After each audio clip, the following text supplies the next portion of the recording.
What's good, YouTube? Hope all is well with you. This is the Valiant Scents coming to you once again with another fragrance review. I finally got my hands on it. This is Club de Nuit Milestone from the house of Armaf. And of course, I've already opened this one, had a fragrance test, several tests, have tried it out on my skin several days in a row. About a week and a little over a week actually, and this is my review of the fragrance. So we're going to walk and talk, as they say, but we're not walking, and we're talking, and we're entertaining, and we're showing off here. So again, Club de Nuit Intense Milestone, or not Intense, Club de Nuit Milestone Eau de Parfum from the house of Armaf. So as I'm unboxing, again, talking. Now, of course, this is a clone of Creed's Millesime Imperial. And the thing about Creed's Millesime Imperial itself, the many times that I have smelled it, I had to go back many times and smell it. Not because, I just thought it was so great, but because I thought it was good, but I could barely smell it most of the time that I tried to smell it. And I think that's some thing about new fragrances that are new to your nose. I think it starts with an A, about how you can't smell them. You can't smell the fragrances for some reason. But here's the box.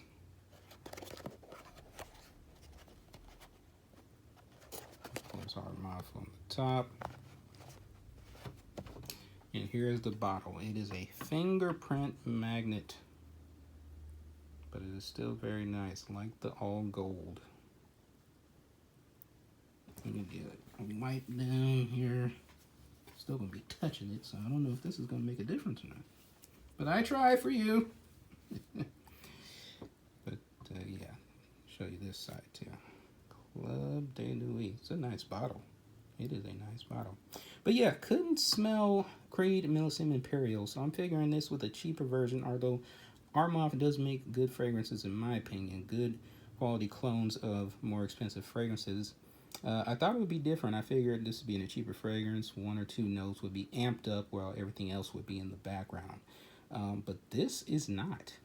This is so, in my opinion, identical to Creed's Millesime Imperial that it's the same effect that I have that it had on me as Creed Millesime Imperial. I could barely smell it. Let me give you the spray. It's very nice, very nice. I don't know if you could see it there that often, but it is definitely wet up my entire fist there. That's what two sprays. Look at the radius and how much area it covers. But yeah, this is good. And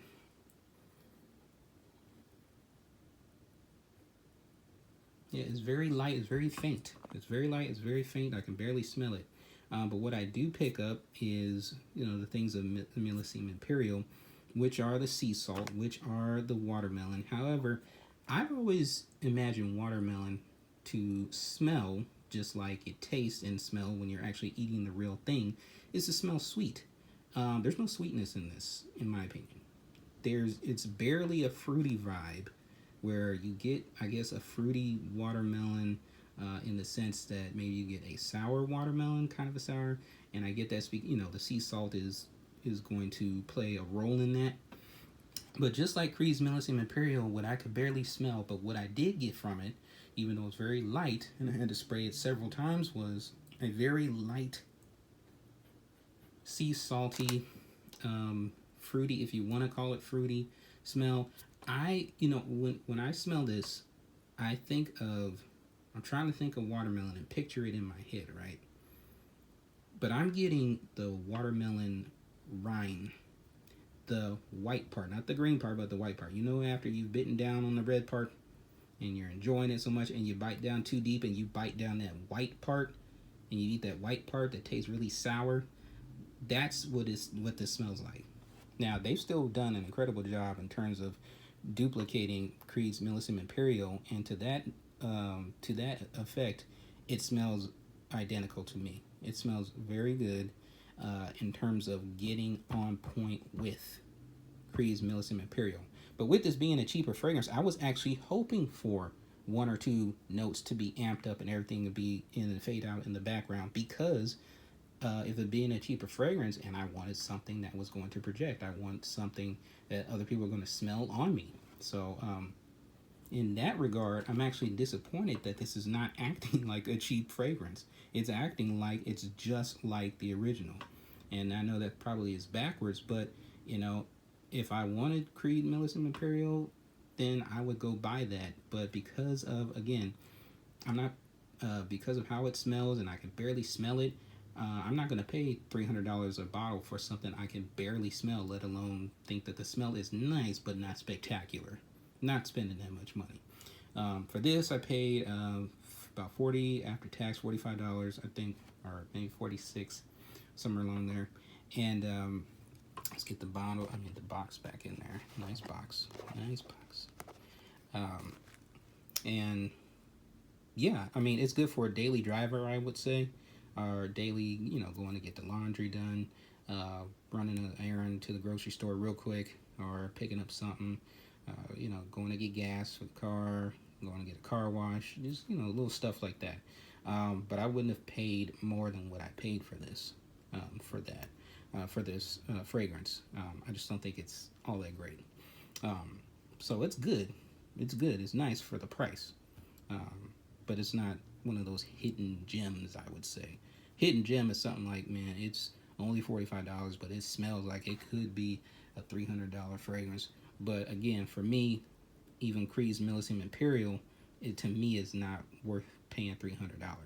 It's a nice smell, but I'm looking for more than that out of a fragrance, especially for a warm weather, freshy.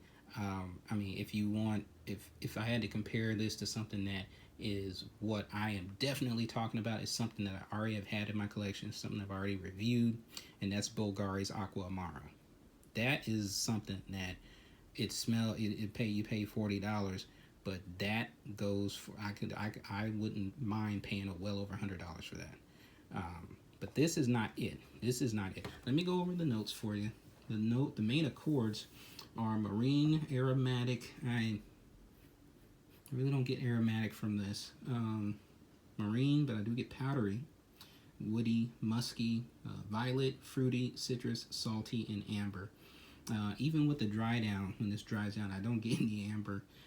So it's mainly the marine, the powderiness, barely some woods, barely some musk. I don't get any violet. The fruity is, again, it's like a sour fruity. It's not a sweet watermelon. And I guess if you want to classify that citrus, and then I definitely get the saltiness from the light amount that I can actually smell from this fragrance. So this will be good, like I said, for the regular errands, around the house, going to do the laundry and whatnot. But it's not going to be used for anything else other than that. And so this should last me a while. This is a very heavy bottle, actually. Let's go over the actual notes. The actual notes that are shown here are, the top notes are C notes, and then the red fruits and bergamot. So, I guess I could say maybe this doesn't initially smell like watermelon, but I can't imagine anything else that this smells like strawberries, no. Any other red fruit, I'm thinking about pomegranate, no. No, I don't know what else this would smell like.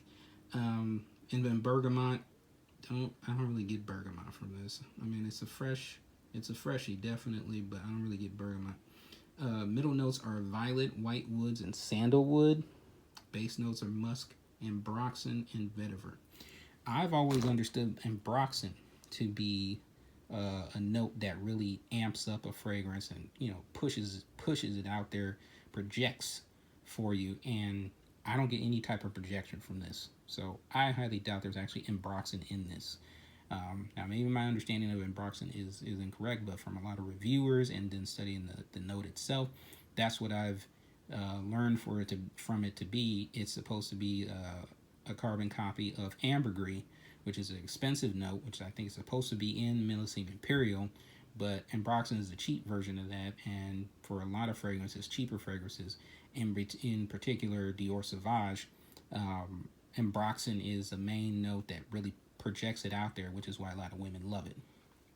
I don't really get that in this fragrance. I don't get any type of, let me smell it again. I don't really get any type of projection or anything. It's still very light, like Millesime Imperial, so I doubt that there's Ambroxan in this, even though they say it is. But that's been my review. Like I said, this is a good daily driver. This is a good get errands done. You just want to slap something on, spray something on to go and get things done around the house, or go to get, and like I said, do errands, or go to the grocery store, go to McDonald's drive-through real quick, or something like that. Go to Subway, get your sandwich, be out. That's about it. I wouldn't wear this for special occasions. I wouldn't wear this for special summer events. But hey, maybe this works better for you. So I would definitely say try it out. I don't think you're